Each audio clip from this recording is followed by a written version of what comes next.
Bonjour à tous, bienvenue dans Planète Bourse, une revue de presse dominée par les publications d'entreprise ce matin. À tout de suite.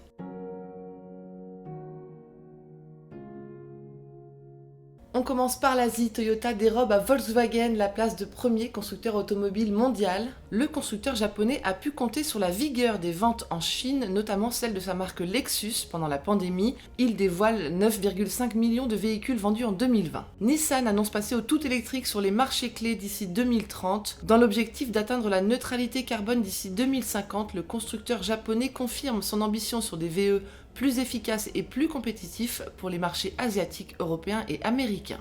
Hyundai vise 60% d'augmentation pour ses ventes de véhicules électriques cette année. Le Financial Times rappelle que le constructeur automobile sud-coréen pourrait s'associer avec Apple pour bâtir des voitures à propulsion autonome et qu'il veut s'orienter vers la fourniture de services comme l'électrification, la mobilité aérienne et la robotique. Et Apollo Global Management rachète les actifs aluminium de Showa Denko pour 480 millions de dollars. Cette acquisition japonaise, la première pour le gestionnaire d'actifs américain, s'inscrit dans le cadre d'une nouvelle stratégie sur les matériaux. Showa Denko, c'est l'un des principaux groupes chimiques nippons avec 935 millions de dollars de chiffre d'affaires en 2019. Aux États-Unis, Tesla publie des bénéfices au-dessus des attentes mais révèle des failles. D'une, l'entreprise peine à générer des profits sur ses voitures électriques. Deux, ce sont en fait les ventes de crédit qui boostent les bénéfices du constructeur. Et trois, le salaire du fondateur Elon Musk, 267 millions de dollars en actions, aurait pesé sur les marges du constructeur selon le Financial Times. Bénéfices nets en hausse aussi pour Apple qui affiche un record historique à 28,8 milliards de dollars. Et ce sont les ventes chinoises en hausse de 57% qui ont porté les recettes trimestrielles à 111,4 milliards de dollars. Les segments iPhone, iPad, AirPods et Apple Watch affichent tous des croissances à deux chiffres.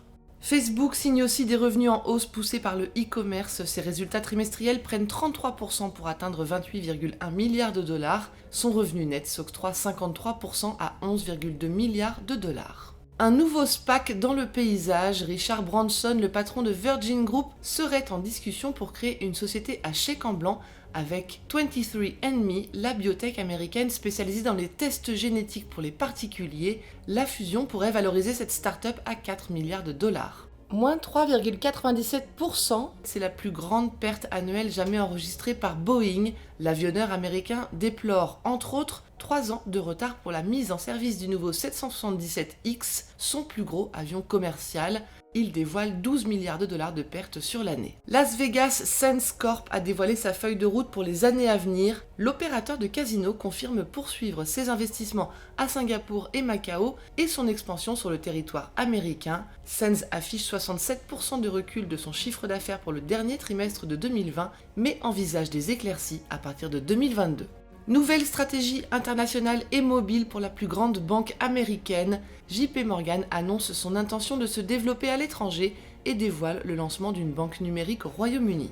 Nouvelle orientation aussi pour Exxon. Sous la pression des investisseurs, la pétrolière américaine annonce réduire ses investissements, faire du ménage au sein de son conseil d'administration et s'orienter vers les technologies durables. Baidu va pouvoir tester ses nouvelles voitures autonomes sans conducteur en Californie. Le géant chinois, plus connu pour son moteur de recherche, est la 6e entreprise à recevoir un permis de conduire sans conducteur dans l'État américain. American Financial Group se sépare de son activité de rente et la cède à MassMutual pour 3,5 milliards de dollars. L'activité rente, c'est-à-dire produits de retraite et assurance vie, peu profitable, pesait sur les revenus du groupe financier américain qui veut se concentrer sur l'IARD.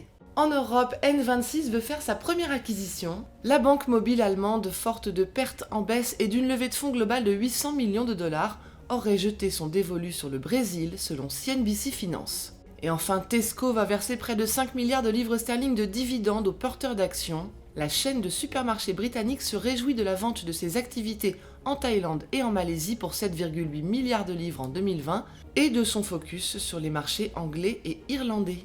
Voilà ce qu'il fallait lire aujourd'hui sur les unes du Monde. À demain!